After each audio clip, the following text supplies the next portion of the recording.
Hello everyone, welcome back to my channel వరస ideas and vlogs. అందరూ బాగున్నారా? మేమైతే చాలా బాగున్నామండి. మీరు కూడా బాగుండాలని దేవుని మనస్ఫూర్తిగా కోరుకుంటున్నాను. ఇంకా ఈరోజు వచ్చేసి ఒక కథ చెప్తున్నాను అనమాట. శ్రద్ధగా వినండి. నాది సముద్రం గురించి కథ అనమాట. పూర్తిగా వినండి. సముద్రము ఇంకా నది కూర్చుని మాట్లాడుకుంటున్నాయి అన్నమాట. ఏమని అంటే సముద్రం అడుగుతుంది నదిని, ఎందుకు అందరూ నిన్నే ఇష్టపడతారు, నన్ను మాత్రం ఎందుకు ఇష్టపడరు అని చెప్పి అడుగుతుంది. అడిగినప్పుడు నది చెప్తుంది, నువ్వేమో ఉప్పగా ఉంటావు, నేనేమో తీయగా ఉంటానని చెప్పి చెప్తుంది అన్నమాట. చెప్పినప్పుడు సరే, ఉప్పగా ఉన్నా తీయగా ఉన్నా నన్ను ఎందుకు ఇష్టపడరు అని చెప్పి అడుగుతుంది సముద్రం. అడిగినప్పుడు నది చెప్తుంది అన్నమాట, నేను తీయగా ఉండటానికి కారణం, నువ్వు ఉప్పగా ఉండటానికి కారణం ఏదో తెలుసా? అసలు నీకు అడిగినప్పుడు సముద్రం ఏది అని అడుగుతుంది. అడిగితే చెప్తుంది, నేను నాలో వచ్చే ప్రతి నీటి బిందువుని ప్రతి చుక్కని కూడా అందరికీ అందిస్తూ పారుతూ ఉంటాను.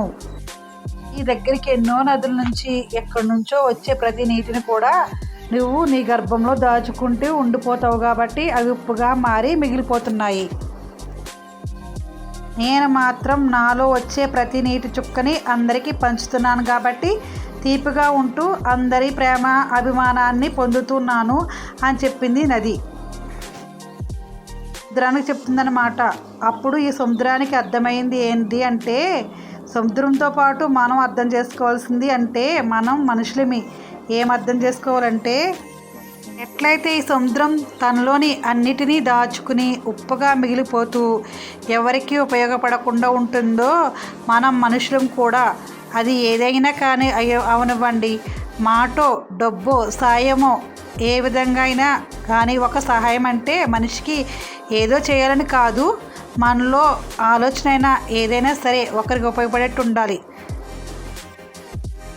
నోటి నుండి వచ్చే మన మాట అయినా ఒకరి కష్టాన్ని తీర్చాలి, ఒకరి ధైర్యాన్ని ఇవ్వాలి, ఒకరికి ఉపయోగపడాలి. మనం చేసే పని అయినా సరే ప్రతి ఒక్క విషయంలో మనం ఈ నదిలాగా ప్రవర్తించాలి. ఈ సముద్రంలాగా అన్నీ మనలోనే దాచుకున్నామనుకో, ఎప్పటికీ ఎవరికి ఉపయోగపడకుండా సముద్రంలాగా మిగిలిపోతాం. దానికన్నా నదిలాగా చిన్నగా ఉన్న 10 మందికి ఉపయోగపడేటట్టు బతకాలి అని ఈ కథ చెప్తుందన్నమాట. వల్ల నీతి ఏంటంటే, ఎవరైనా బాగుపడుతుంటే ఏడ్చే వాళ్ళు 10 మంది ఉంటారండి. వాళ్ళు ఇప్పుడు పాడైపోతారా, ఎవరిని ఎలాగే ఏం చేద్దామంటూ ఉంటారనమాట. మంచిగా ఉంటూ 10 మందికి ఉపయోగపడాలి తప్ప ఎదురులు పడి ఏడకూడదని ఈ కథ నీతి చెప్తుందనమాట. ఇప్పుడు అగ్గినిప్పికి ఈగలు వాళ్తాయా? వాలో కదండి. అగ్గినిప్పి మీద ఈగలు వాళ్తే ఈగలే చనిపోతాయి. అలాగా నీతిగా నిక్కర్సుగా ఉండే వాళ్ళకి ఎప్పుడు మంచే జరుగుతుందండి. అబద్ధాలు ఆడుకుంటూ ఉన్నవి లేని సృష్టించుకునే వాళ్ళకి ఎప్పటికప్పుడు వాళ్ళకి భగవంతుడు అబద్ధాన్ని నాశనమే చేస్తాడనమాట. నిప్పు మీద ఈగ వాళ్తే నిప్పుకి ఏమవుదండి, ఏగే చనిపోతుంది. అలాగా ఒకరి క్యారెక్టర్ని కించపరిచే విధంగా ఉండకూడదు. 10 మందితో మంచిగా ఉండాలి, మంచిగా బతకాలి, 10 మందికి ఉపయోగపడేటట్టు బతకాలి. అలాగా సముద్రంలాగా ఉండకూడదు అనమాట. నదిలాగా పారుతూ 10 మందికి దాహం తీర్చాలి తప్ప ఉప్పుగా ఉంటూ అందరినీ ఇబ్బంది పెట్టకూడదండి. ఈ కథ అయితే అది. అందరూ బాగుండాలి, అందరూ మనం ఉండాలన్నమాట. ఇదండి ఈరోజు కథ అయితే.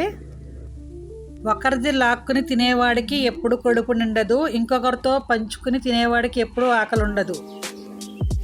అర్థం తెలుస్తుందండి. ఎప్పుడైనా సరే ఎవరి దగ్గరైనా లాక్కుని తిన్నామనుకోండి, అది తిన్నట్టుగా ఉండదన్నమాట. 10 మందితో కూర్చుని కొంచెం తిన్నా కానీ అది ఆకలే తెలియదు అనమాట. అంత బాగుంటుంది. కొంచెం కొంచెం తిన్నా కానీ ఆకలేదండి.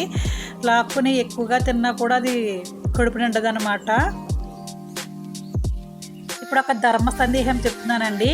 గృహస్థులు తప్పనిసరిగా పాటించవలసిన విధి విధానాలు అవి ఏంటో తెలుసుకుందామా? పూజ గది విడిగా లేని వారు పంచముఖ హనుమంతుడిని పెట్టకూడదు.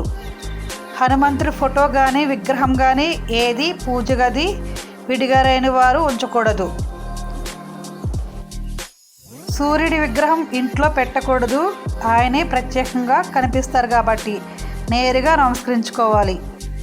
ఉగ్ర రూపంలో ఉన్న నరసింహస్వామి ఫోటో కానీ విగ్రహం కానీ ఉంచకూడదు.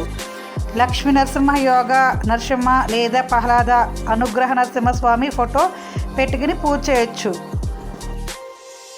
చేతిలో పిల్లని గ్రోవి ఉన్న విగ్రహం ఇంట్లో ఉంచకూడదు.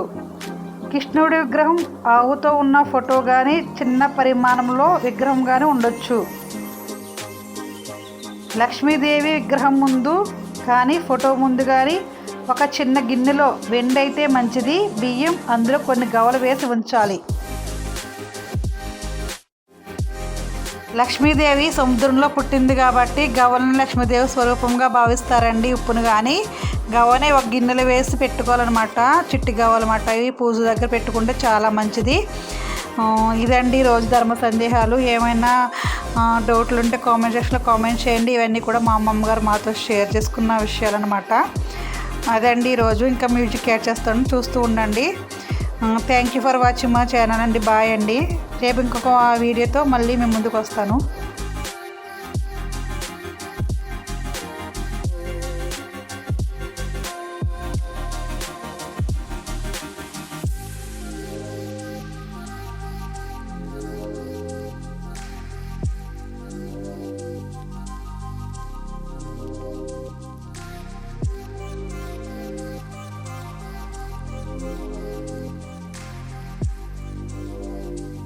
చాలామంది అండి వంట చేసేటప్పుడు కరెక్ట్గా సరిపోయేలాగా వండుకుంటారన్నమాట. అన్నం అలా వండుకోకూడదు, ఎప్పుడు నిండుగా వండుకోవాలండి.